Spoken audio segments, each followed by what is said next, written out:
Welcome back. So first off, to address the biggest change, the camera's back. This was mostly so that we can bring Muffin back into the series too as my green screen background. We met up with Sonia, who reiterated that the darkest day was indeed a day that was dark, and made our way to the first gym, the grass one. Before we're allowed to battle the gym leader, they make us herd some wooloo.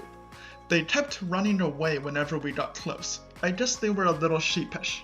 After herding all the little lambs, we get to face our first gym leader, Milo. He starts off with a Gossifleur. Our Noibat was already a bit weakened and poisoned, so I wasn't sure how this was going to go. But it went a lot better than I hoped, and his Pokemon goes down in a Gossifleur. He then brings out Eldegoss, and we swap in for our not poisoned Butterfree.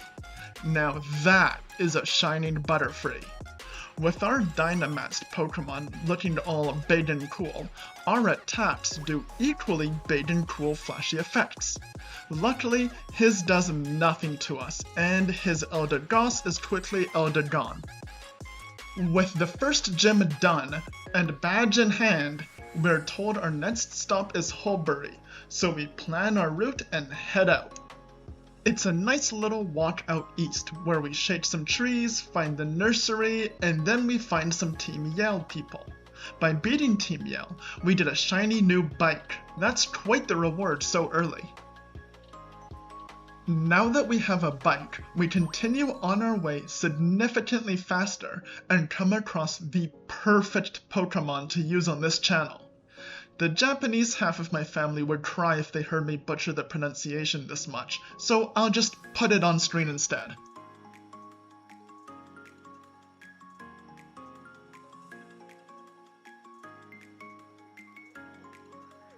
Now that we have a Farfetch'd on the team, I was warned by DyneFox9 how hard he was going to be to evolve.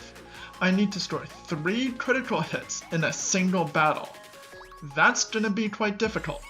With that, we get to the next city, where we get promised a nice meal after we beat the gym. So let's go hurry and go beat that gym. This city has the water gym. The puzzle reminded me of a mix between the one from Brilliant Diamond with Great Bay Temple from Zelda Majora's Mask. Instead of controlling the water level to open paths, we're turning the pipes on and off. Someone pointed out that all the gym trainers used the same model, so I'm now convinced there's only one of them and she just runs ahead of us every time we beat her and pretends to be someone else. Other than that though, it was an easy puzzle and we got through to the gym leader in no time. The water gym leader is Nessa, who starts off with a Goldeen. We just simply trade hits back and forth until one of us goes down. We do get a Hypnosis off, but Goldeen immediately wakes up, so that doesn't really accomplish much. Her second Pokemon, Aerocuda, didn't do much better and fell quickly. That couldn't have gone better. Lastly was her Dreadnought. That was a lot harder and actually beat us the first time. However, on the retry, it went way better. Stewie being the clutch Pokemon in this gym, what are the odds of that? With our second gym badge in hand, we get treated to that delicious seafood dinner, right? Turns out everyone just leaves before we even get our food, and instead we're given work and told to go back to Motostoke for the third gym. On our way to the next gym, we head through these mines. It was pretty uneventful with the exception of this battle here, where our Farfetch'd got 1, 2, 3 crits and already evolved into a Sirfetch'd.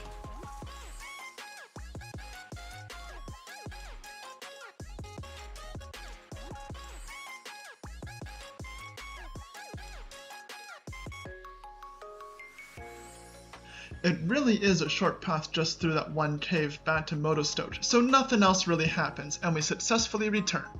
Since we've already been to this city, we didn't feel the need to explore. And there was a little bit of time left in the stream, so we decided to head straight to the gym and give it one shot before calling it for the night. The gym challenge involved 3 battles against wild Pokemon. Beating them was worth 1 point, while catching them was worth 2, and you needed 5 points to win. In other words, catch 2 of the 3.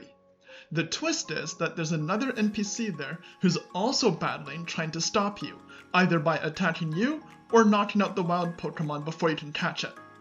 Overall, it was pretty easy, just catching Pokemon after all. And we beat it and head on to the gym leader. The fire gym leader is Kabu. Our Boltund is barely still standing and won't be around for long, but he starts off with a Ninetales that tries to stop us but has 9 fails. Next up is his Arcanine, which Stewie handles just fine. Last up is the Centiskorch, and, honestly, I was really pleased with the strategy we came up with for that one. I knew his Dynamax would only last for 3 turns, so if I could survive that, then I can Dynamax after and blow up his Pokemon and he couldn't fight back. So we did exactly that. Surfetch'd used Detect to take a hit.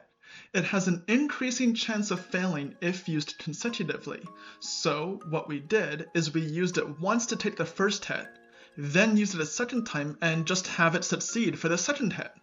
The last one we really didn't care about since Surfetch'd was going down anyway. After that, we Dynamaxed Stewie for an easy win. With our 3rd gym badge in a single day, we decided to finally call it a night.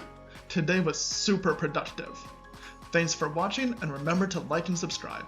Also join us on Twitch at 7 PM Eastern on Fridays.